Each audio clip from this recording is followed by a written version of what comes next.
Bonjour à tous, c'est Savoir Développer. Aujourd'hui on se retrouve pour l'épisode 10 de cette série sur UE4. Et oui, on est déjà à l'épisode 10, donc pour tous ceux qui suivent la série depuis le début et qui font tout ce que j'explique dans les vidéos, merci du fond du cœur, ça fait vraiment plaisir. Et pour ceux qui viennent juste d'arriver sur la série, je vous invite à regarder les premiers épisodes parce que commencer par l'épisode 10 d'une série, c'est pas vraiment intéressant je trouve. Ainsi que de vous abonner pour ne louper aucune vidéo en rapport avec le game development, le web development, ainsi que le design et les futurs épisodes de cette série. Et pour ce 10e épisode, nous allons commencer à utiliser les widgets afin d'embellir notre jeu et rendre plus jolies les données actuelles telles que le nombre de monstres restants, les barres de vie, le niveau, les dégâts, etc.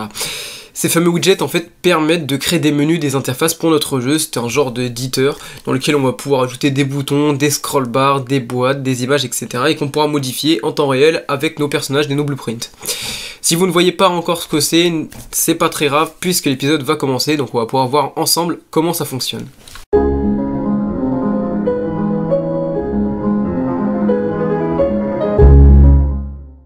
Alors voilà, on est de retour dans le projet, donc au dernier épisode, je vous rappelle, on avait commencé, hop, on met play, à faire les dégâts, et donc voilà, on avait mis les animations avec les dégâts, qui fonctionnent très très bien.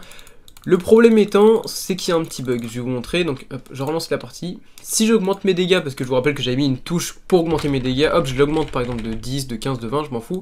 Et si je clique plein de fois, vous voyez qu'il y a un bug qui fait qu'il y a beaucoup de personnages qui spawnent en même temps, et du coup après quand on en tue un, bah ça en refait spawner un, et au final il meurt pas, et il y en a toujours plein. Alors pour régler ce bug, tout simplement dû au fait que les mobs en fait spawnent trop vite par rapport à l'animation, c'est-à-dire qu'entre le temps où il est détruit et le temps de l'animation de mort, il y a 2,8 secondes, je crois environ. Et pendant ce temps-là, il y a des mobs qui peuvent spawn, sauf qu'ils sont inattaquables, puisque le premier n'est pas encore mort, et leur vie est également déjà augmentée à 15, à 20, à 18, etc. Donc on peut pas leur baisser la vie. Donc ces mobs-là ne meurent pas, en fait, vous voyez, hop, pendant l'animation de mort, il y en a qui ont spawné, et justement, on peut pas les tuer. Tout ça, c'est dû tout simplement au fait qu'il y a un temps de réaction, j'ai envie de dire, en fait, entre le moment où il y a l'animation et le moment où le personnage est détruit. Donc pour ce faire, on va tout simplement empêcher le fait que les acteurs spawnent pendant ce temps de réaction. Donc on va retourner dans notre petit parent mob, donc hop, où est-ce qu'il est dans Blueprint. Voilà, on va aller dans notre dead system. Et là on voit bien qu'on a spawn actor, et on voit bien les acteurs spawnent avant même qu'ils soient détruits. Alors je sais qu'au moins ça rend le jeu dynamique, on peut tuer pendant que ça apparaît, etc. Mais le problème étant que ça fait un bug. Donc on va faire en sorte que les acteurs spawnent après l'animation. Voilà, ça va peut-être être moins dynamique. Au pire on peut peut-être speeder un petit peu l'animation. Je vais regarder vite fait, elle est où? Elle est par là. Hein. Getting Hit, voilà, on peut la regarder. Non, c'est pas celle-là, c'est pas du tout celle-là. La Dead, il me faut la Dead, voilà, Zombie Death. Je pense que c'est celle-là, voilà. On peut peut-être essayer de la... Oui, de la booster un petit peu, ouais. Si jamais je sais pas par deux. Ouais, par deux. Ouais, scale. Donc maintenant on va regarder, hop. Il fallait que je relie là aussi, tac. Ouais, donc au moins il meurt plus vite. Est-ce qu'on laisse ça comme ça? Bon, il meurt vachement vite quand même. Hein. On laisse ça comme ça, voilà. Au moins on va speeder un petit peu l'animation. Donc là, elle dure toujours 2,9 secondes, mais ah, c'est ce qui est marqué. Bon, on va mettre par exemple 2 secondes. Est-ce que 2 secondes c'est suffisant? Tac. Hop, j'augmente mes dégâts. Tac. Et là, quand il va mourir, c'est déjà un peu plus rapide, c'est plus dynamique. Au moins, c'est cool. Bon, maintenant, ce qu'on va faire, du coup, c'est qu'on va couper ici encore le nœud. On coupe. On prend tout ça. Hop, on le déplace. Du coup, on va jouer l'animation avant qu'il soit détruit. Et on fera spawn l'acteur après. Donc voilà, quand l'autre va disparaître, en fait, tout simplement. Donc on décale ça ici. On prend le spawn acteur, on peut le mettre même avant destroy. Donc pour rappel, pour détruire les nœuds, je reste appuyé sur Alt et je fais clic gauche sur le nœud et hop, il se détruit automatiquement. Et ensuite ça, on peut le remettre là. Mais tout est bon, donc là déjà le bug devrait être un minimum réglé. Pour le régler entièrement, il faudrait créer une petite variable, donc une boolean, qui nous permettrait de vérifier si le personnage est mort ou pas, pour éviter ainsi de remettre la vie à ce qu'il était avant dès que le personnage meurt, parce que regardez ce que ça fait comme bug, c'est que l'autre personnage du coup, voilà, a 18 de vie, alors que l'autre n'a pas encore spawn. Vous voyez, la vie est à 18 alors que l'autre n'a pas encore spawn. Vous voyez, là elle est à 21 alors qu'il n'a pas encore spawn. Donc, au lieu d'en remettre la vie directement, on va créer une petite branche qui va nous permettre d'attendre avant de mettre la vie. Donc dès que le personnage meurt, hop, on va créer d'abord notre variable ici. Donc vous voyez ici dans variable, on va ajouter une variable qu'on va appeler dead, point d'interrogation. Donc ce qui va nous permettre de savoir est-ce que le personnage est mort, oui ou non. On va créer une branche comme ceci, exactement pareil. Mais après, donc là on reste appuyé sur Alt, clic gauche, on lâche, comme ça on va la mettre en vrai. Donc là, est-ce que la vie est à 0? Si oui, hop, on augmente le kill feed. Donc tac, on va mettre ça là. Voilà, hop. Et il faudrait la remettre en false dès que, bah je sais pas, on pourrait la remettre en false à partir d'ici, je pense. Voilà, ici ça pourrait être pas mal. Maintenant, cette variable, on va l'utiliser dans Damage. Donc juste ici, on avait un petit truc de dommage. Donc là, on va vérifier, est-ce que le personnage est mort, oui ou non. Si tel est le cas, bah du coup, voilà. Le problème étant, vous voyez, en plus d'avoir la vie qui est affichée avant que le personnage spawn, le problème étant, c'est qu'on peut déjà baisser cette vie. Vous voyez, j'ai déjà baissé la vie alors que le personnage n'avait pas encore spawn. Donc pour empêcher ça, il va falloir désactiver les dégâts tant que le personnage n'a pas apparu. Donc pour faire ça, c'est très simple. On va juste mettre notre petite branche ici, je pense que vous l'aurez compris. On met une branche là, tac. Hop, on la met là, on met comme condition dead, point d'interrogation. S'il est mort, hop, on fait rien. S'il est false, on peut le faire. Donc là, vous voyez, là, j'ai plus pouvoir faire de dégâts. Voilà, là, je peux plus rien faire, je peux plus cliquer. Et là, on peut. Voilà, là, je peux plus. Je repeux. Et voilà. Bon, déjà, on a réglé deux petits bugs qui étaient assez cool. Je sais que ça rend le jeu moins dynamique, mais c'est pas grave. De toute façon, au bout d'un moment, il faudra cliquer tellement de fois pour un personnage que quand on le tuera, on sera tellement heureux que ça évite ou pas, ça change rien. Mais voilà, le fait est que ça fonctionne bien. Au moins, on a réglé notre petit bug. Maintenant, il y a un autre truc qui est réglé, c'est que pour créer la vie, il va falloir créer un widget avec une barre de vie. Le problème étant, c'est que cette barre de vie est en float. On peut utiliser des integers, mais le problème c'est que ça fait des bugs qui fait que la barre de vie passe de toute verte à toute rouge en fait d'un seul coup, sans avoir une transition. Vous voyez, ça descend pas petit à petit, ça descend d'un seul coup. Ça c'est dû aux integers et à quelques bugs au niveau des widgets. Donc il va falloir passer toutes nos variables en float. Ça va être assez long, je le sais, je suis désolé d'avoir fait en integer la vie. Malheureusement, bah c'est pas grave, on va devoir tout modifier, mais bon, ça c'est chiant, j'avoue. Donc excusez-moi, on va retourner dans le sort personne BP, dans le sort personne caractère. On n'est pas obligé de changer dommage, on n'est pas obligé, c'est juste le heal et le save heal qui va avoir changé. Donc là on met ça en float, non, pas en name, en float. Et celui-là également, non, pas celui-là, celui-là également en float. Et là, on fait compile, save, et là on va avoir des petits bugs qui sont très logiques, c'est que bah, ça passe de float, enfin de integer à float. Donc là on reste appuyé sur Alt, on peut supprimer ça, tac, voilà. Ensuite il faut chercher un petit peu toutes les erreurs, vous voyez. Ici on en a encore un, hop, on set comme ça, tac. Est-ce qu'on en a d'autres? Oui, on en a là-haut aussi. Hop. Alors là le problème, ah oui ça va être assez chiant en fait, parce que là il y a une integer et également une float, donc bon. On va supprimer ça. Alors on met float moins float. Et ici, il va y avoir un petit pin de conversion qui va se faire automatiquement, comme d'habitude. Donc là, bon, je sais que c'est assez chiant, mais bon, tant pis, on est obligé de toute façon. On va reculer un peu tout ça pour embellir un peu les choses, parce que bon, là, c'est un peu fouillis. Tac. Voilà, là, c'est bon, ça devrait fonctionner très bien. On refait un compile, on regarde un petit peu les erreurs. On peut cliquer ici, vous voyez, dans compiler result. On peut regarder un peu là où est-ce qu'il y a les erreurs. Donc là, hop. Quel est le souci? C'est qu'on devait multiplier... Ok. Donc on va refaire un fois, donc float, non bah non, c'est pas celui-là que je voulais, c'était float fois float, voilà, float fois float, tac, truncate, et voilà, là on est bon.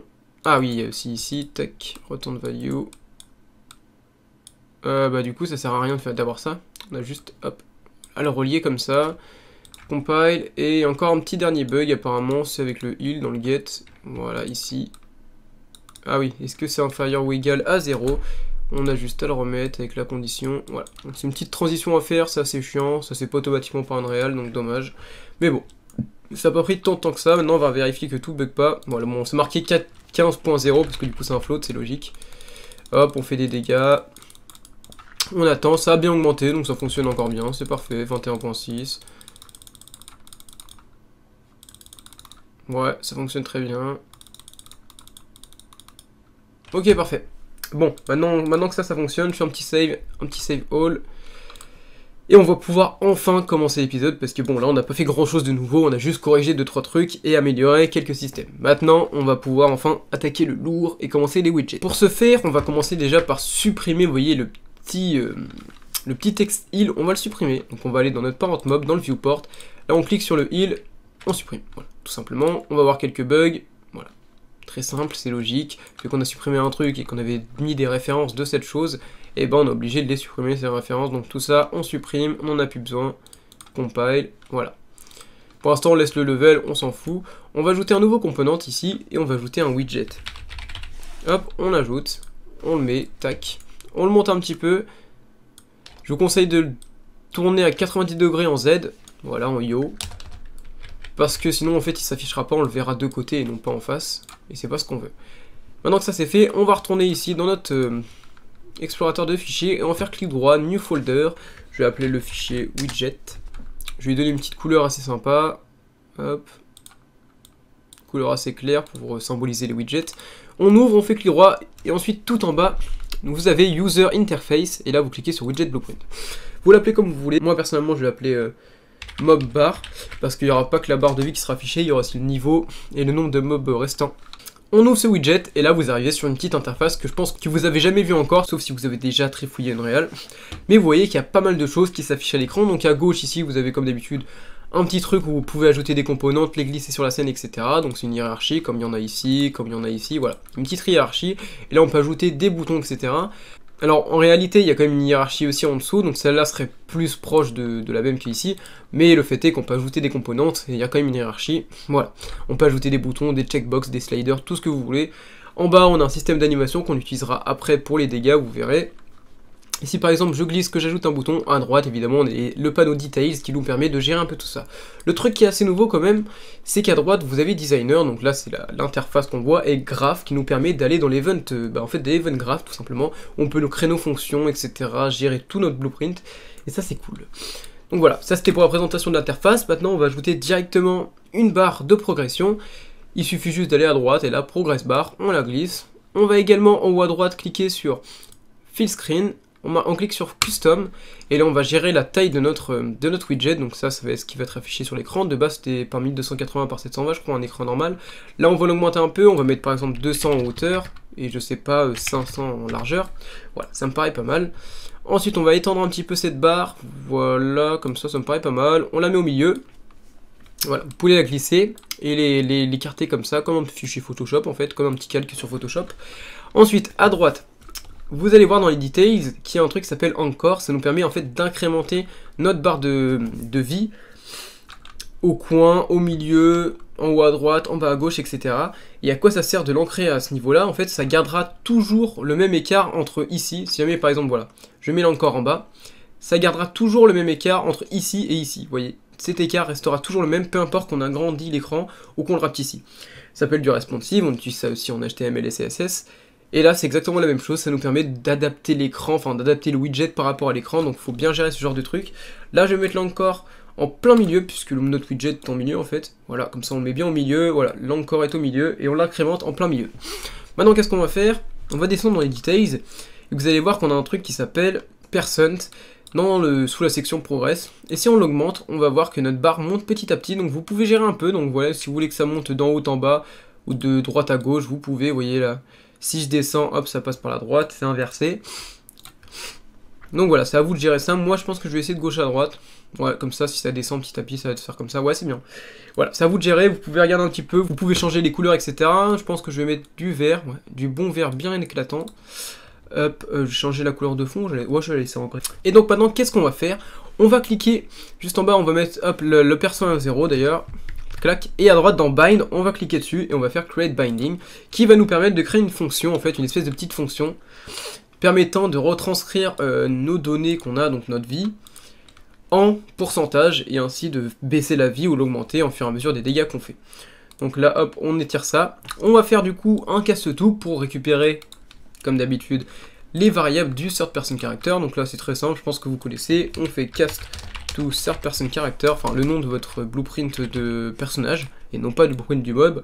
Dans l'object, on va faire get player character. Voilà, hop, on met ça ici. Donc là, notre cast-to fonctionne bien. Et maintenant, on va récupérer nos deux variables. Donc on va récupérer le heal ainsi que le save heal. Donc on va faire get heal.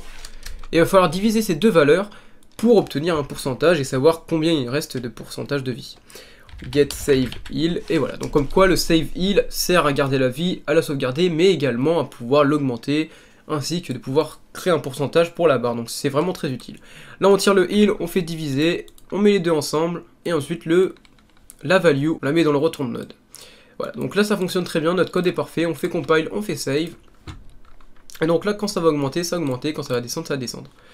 Alors là du coup la barre, ah oui, on a oublié de renseigner notre widget. Donc on clique sur le widget dans le parent mob et à droite on va cliquer dans widget classe. Sur notre widget on le sélectionne, mob bar, voilà. Donc il est un petit peu grand mais bon on s'en fout un peu, voilà. Donc là si j'augmente, si je fais des dégâts, vous voyez que ça descend. Et ce que j'aime bien c'est qu'on voit pas le nombre de vies restant. Et c'est ce que je voulais, comme ça les gens ils cliquent sans vraiment savoir combien il reste de vie. Là on pouvait pas cliquer. Alors on va avoir un petit bug je crois.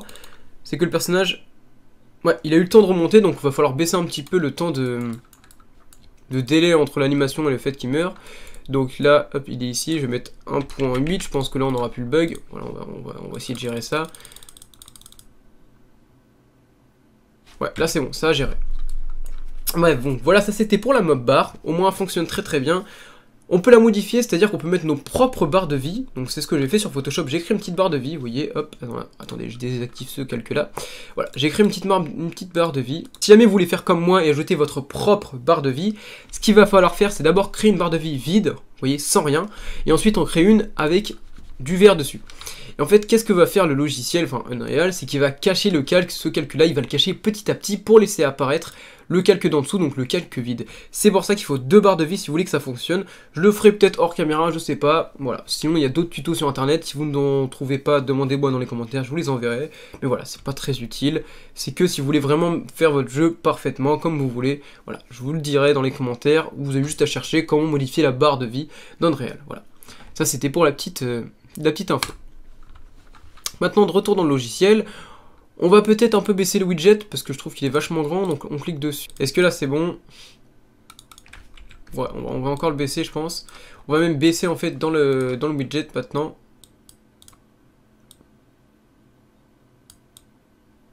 Voilà, j'essaye d'obtenir une taille de barre assez cool. Voilà, là ça me paraît bien, là ça me paraît pas mal, c'est pas trop petit, pas trop grand, c'est cool.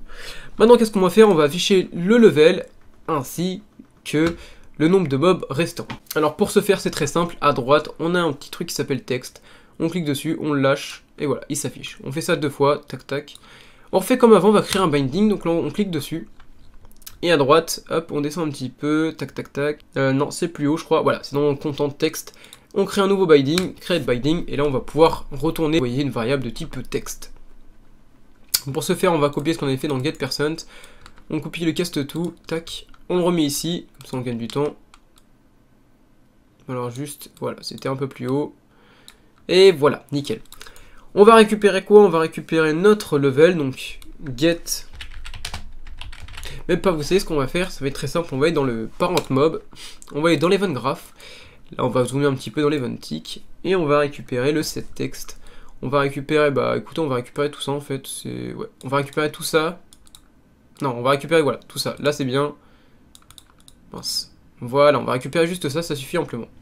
On retourne dans le mob bar, on le colle, voilà, la target c'est le third person, donc là on récupère le level, ensuite on le met dans l'append, donc il va nous permettre de faire un double texte, d'additionner 2 textes ensemble en fait, et ensuite hop, on met la return value directement dans le return node, on le glisse, tac, on glisse ça, et donc là logiquement ça devrait fonctionner, on devrait avoir le level qui s'affiche, ok ça fonctionne bien.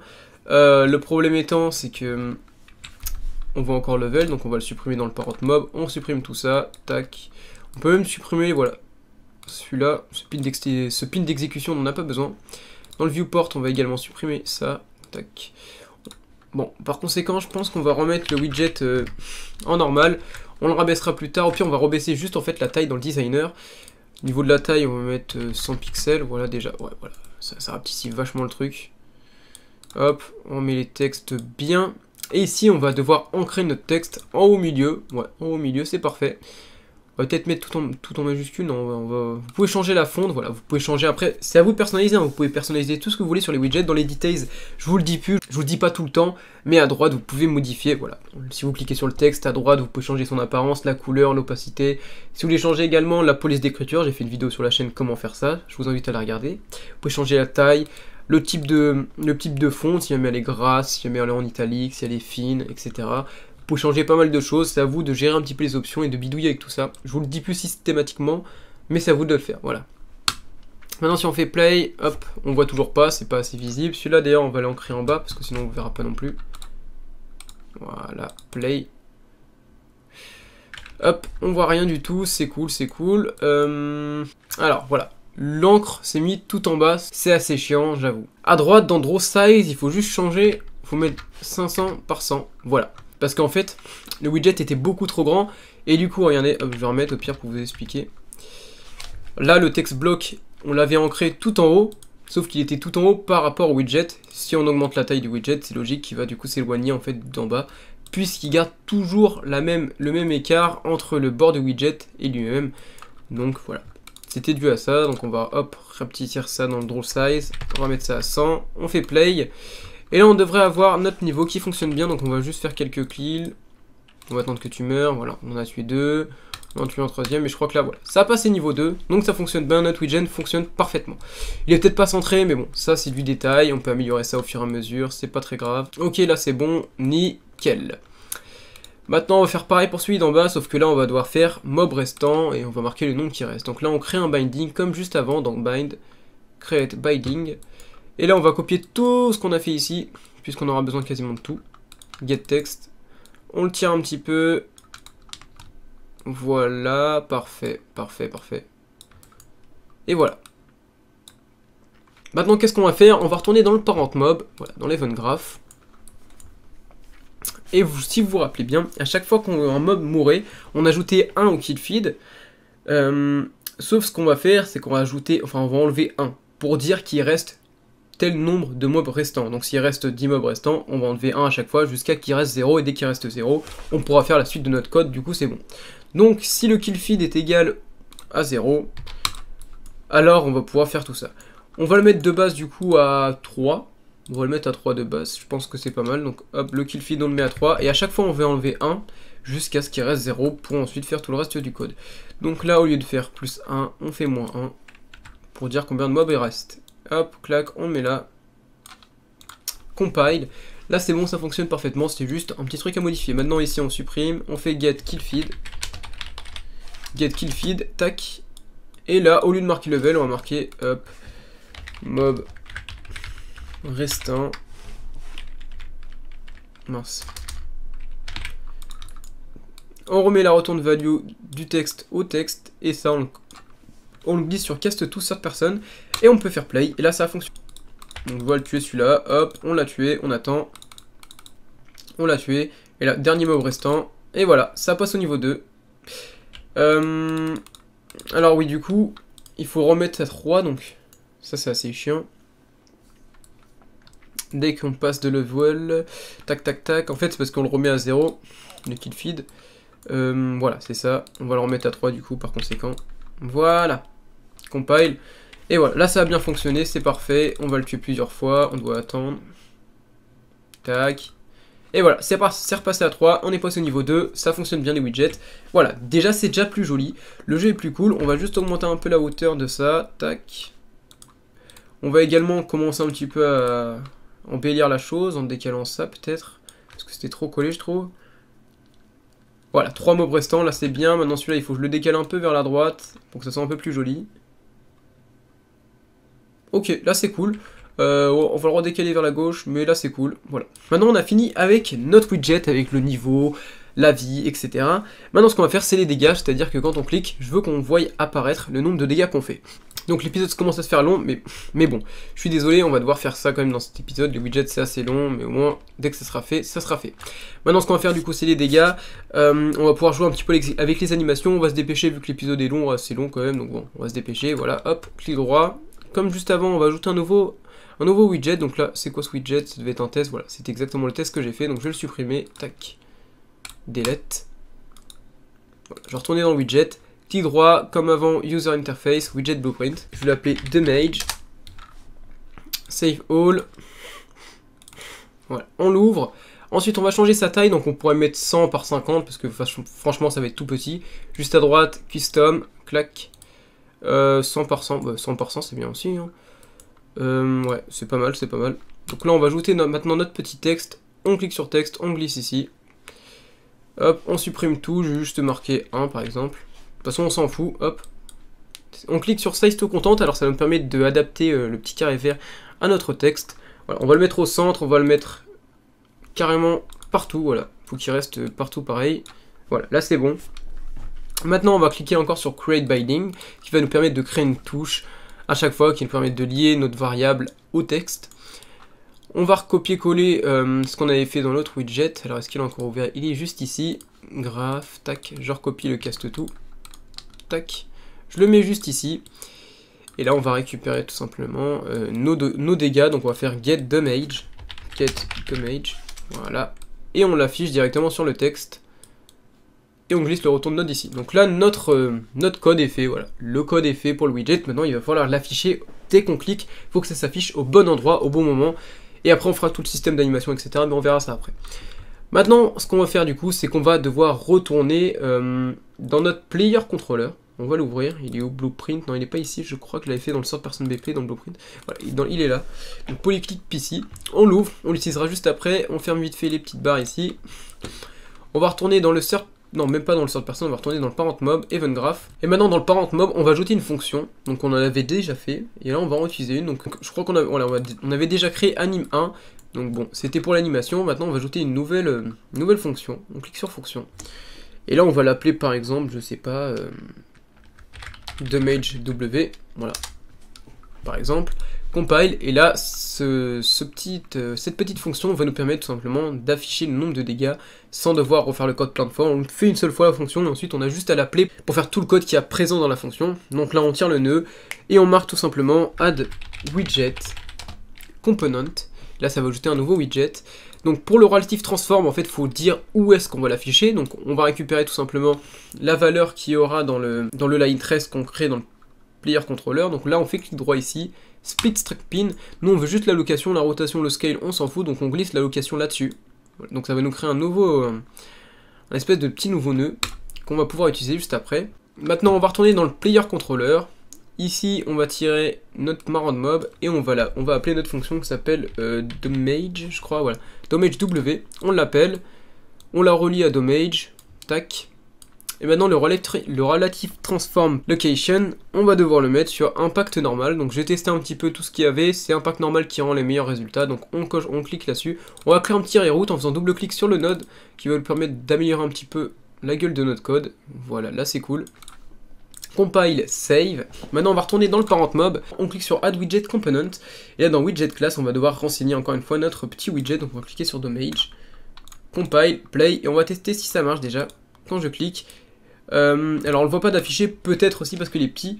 Donc, ce que je vais faire déjà, c'est que je vais mettre la bonne taille dans Draw Size. Remettez la bonne taille. D'ailleurs, la taille était de combien? Je ne sais même plus. Je vais rouvrir la widget vite fait. Donc je vais ajouter un petit bouton pour qu'on puisse le voir. Voilà, j'ajoute un petit bouton. Maintenant, si on fait play, qu'on met en grand écran, regardez bien entre les jambes du personnage, va s'afficher un petit widget, donc on ne le voit presque pas, parce qu'en fait on l'a affiché juste ici. Vous voyez, plus je clique, plus on commence à le voir, je trouve. Voilà, on commence à vraiment le voir là. Donc le widget ne se voit pas vraiment, il s'affiche pas au bon endroit, donc on va supprimer le petit bouton. Et on va devoir changer un peu tout ça, donc on va pouvoir cliquer sur Parent Mob. Déjà dans la rotation, il va falloir mettre 90 degrés en yo. Ce qu'on va faire, c'est qu'on va faire Alt, clac. On coupe ce petit node, on fait clic droit, split struct pin, on fait également pareil pour le relative transform location, split struct pin. Là, on va pas modifier le X nous intéresse pas, par contre le Y et le Z, on va le modifier, donc le Z, enfin le Y, pardon. On va faire plus, hop, on relie les deux, et là on va ajouter 50, il me semble que j'avais marqué 50, et ensuite je vais faire exactement pareil pour le Z, sauf que j'ai ajouté 150, ce qui va nous permettre de, un peu en fait, améliorer, permettre de mieux placer notre budget. Donc si je clique là, vous voyez qu'il s'affiche ici. Là, c'est pas encore bon au niveau de la rotation. Donc je sais pas, je vais mettre 90 en Z par exemple. Voilà, là il s'affiche, parfait. Donc là c'est ce qu'on voulait, il s'affiche bien. On va du coup, hop, supprimer le petit bouton parce qu'il nous est pas utile. Là je vais cliquer. Le nombre de dégâts s'affiche pas, alors ça c'est sûrement dû à un problème de binding. On va retourner dans le graphe, ouais voilà. Donc on a oublié de recocher tout ça, tac et tac. Compile, save, play. Et là, ça affiche bien le nombre de dégâts, donc on a oublié de destroy le widget dès qu'il disparaît, mais bon, ça c'est un autre souci. Tac, tac, tac. Et donc logiquement, si j'améliore mes dégâts, vous voyez que ça marque 6, 11, 16. Voilà, donc plus j'améliore mes dégâts, plus ça change le widget, c'est logique. Maintenant, qu'est-ce qu'on va faire? On va faire une dernière petite chose.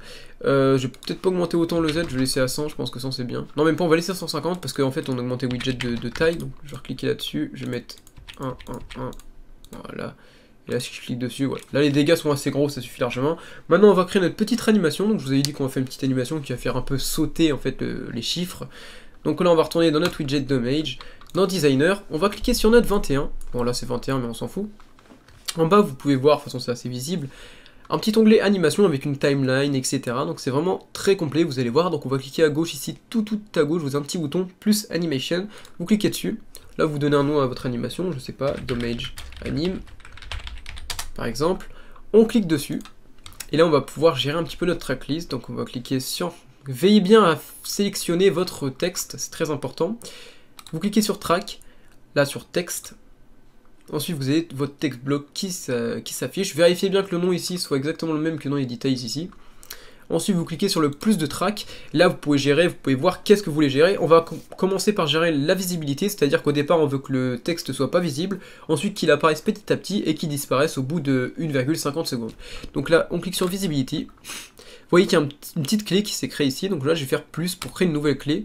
Hop, je sélectionne bien le truc. Je clique sur plus. Et là, je veux que ça se voit en hidden. Je clique sur visible, hidden. Et là, il sera hidden à 0. À 0,25, je veux qu'il soit visible. Oh, peut-être pas 0. Ouais, 0,25 qu'il soit visible. Voilà. Et à 1,50, je veux qu'il soit invisible. Donc, hidden. Et à 1,25, je veux qu'il soit encore visible. Donc là, on met visible. Voilà. Donc là, ce qui est à avoir pour conséquence de faire, hop, c'est plus visible. C'est plus visible. Visible, plus visible. Voilà.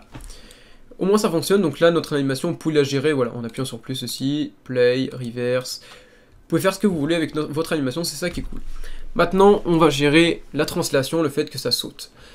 Donc là on reste sur le 0, on la laisse ici, donc on va cliquer sur le plus track, non même pas, on va cliquer voilà, sur le plus track ici, et là on va chercher, voilà, transform, on déplie transform, ensuite on a translation. Et là on va pouvoir gérer notre X et notre Z, évidemment notre X et Y, évidemment on ne peut pas gérer le Z parce qu'on ne peut pas le mettre en profondeur. On peut juste le mettre en hauteur ou de droite à gauche. Là on le laisse là, et ensuite à 1,50, on veut que le texte en fait soit complètement parti. Donc hop, on va peut-être... Oula. Voilà, on va le déplacer par là, le déplacer vers le haut, hop, ouais, non, pas autant. Là ça me paraît pas mal. Donc là déjà si je fais play, ça donne quoi ? Play. Non, c'est pas ce que je veux. Je vais supprimer les deux petits mobs. Voilà, ça et ça. Je veux en vrai que à 0,75 il soit monté en haut. Tac. Pas autant, voilà. Tac. Hop. Et ensuite à 1,50. Oh, peut-être pas 0,75, ça fait pas beaucoup. On va déplacer vite fait. Ça, c'est en fait des petites clés qui nous permettent de garder en fait la position de quelque chose, une valeur de quelque chose à tel moment, donc à un moment précis. C'est un peu comme sur les logiciels de montage, donc je suis désolé, je suis un peu enrhumé, voilà, c'est pour ça que j'ai du mal à parler. Et ici, on va un petit peu encore modifier ça, tac, hop, on l'augmente en hauteur, et là on peut faire play pour voir ce que ça donne. Non, ça fait pas du tout beau. Je crois qu'on va directement supprimer ça, et voilà. On va faire comme ça, on fait compile, save. Le problème étant que là, si on clique, ça va pas fonctionner, l'animation ne va pas fonctionner. Pourquoi ? Parce qu'on demande, à aucun moment on demande de jouer l'animation, donc il va falloir aller dans l'event graph. On supprime l'event tick, l'event pré-construct, donc vous aurez remarqué aussi que les events sont un petit peu différents, donc l'event construct on n'en a pas dans les blueprints normales. Ça équivaut à l'event begin play, donc c'est quand le widget se construit en gros. Donc là on va cliquer dessus, on va créer un nœud, et là on va marquer play animation. Donc vous cliquez juste sur le node qui s'appelle Play Animation. Voilà. Et là vous pouvez sélectionner votre animation juste à gauche. Vous voyez, on a un petit onglet avec marqué Animation. On prend, on le glisse ici. Et voilà, donc là on va voir notre animation. Pour la gérer ici, si on veut qu'elle joue à l'envers, normal, ou qu'elle joue de droite à gauche, tout le temps, à l'infini. On peut gérer sa vitesse, on peut gérer quand est-ce qu'elle va commencer, si elle se joue en boucle, etc. On peut tout gérer. On fait compile, on fait save. Et là, dès qu'on va faire des dégâts, ça va s'afficher et ça va partir. Voilà. Juste ce que j'apprécie pas, c'est que vous voyez, ça part dans le bord. Et c'est pas très beau. C'est franchement pas très beau. On va devoir par conséquent augmenter un peu notre widget en hauteur. Non, pas ça, c'est le widget qu'il faut que j'augmente. Voilà, donc on le descend ici. Est-ce que là ça va être mieux? Voilà, on le voit même plus, c'est cool. Parent mob, hop, je dois juste augmenter un petit peu le draw size. Voilà, après c'est à vous de gérer vos widgets, essayer de les faire plus beaux, etc. Moi je les améliore pour que ça soit plus joli. Voilà, donc là ça rend déjà mieux, à chaque fois que je fais des dégâts, voilà, ça s'affiche. tac. Et si jamais j'augmente le nombre de dégâts, vous voyez, tac. Voilà, ça fonctionne très bien, c'est cool. Bon, après là je clique vite, vachement vite, mais bon. Vous voyez que tout fonctionne, on a un petit peu embelli notre jeu, donc je vais modifier la barre de vie, etc. hors antenne, j'ai pas besoin de le faire en vidéo. De toute façon, si vous voulez que je vous montre comment faire, vous avez juste à regarder des tutos, vous me demandez, je ferai un tuto là-dessus, il n'y a pas de souci. Voilà, compile, save. On peut après encore gérer ici, voilà, pour qu'on voie un peu mieux les dégâts, que ça s'affiche mieux, etc. Mais bon, ça sera à vous de gérer. Sur ce les gens, j'espère que cet épisode vous aura plu, j'espère que vous aurez tout compris. Si jamais vous n'avez pas compris, n'hésitez pas à me demander dans les commentaires. Sur ce les gens, bye tout le monde, c'était Savoir Développer.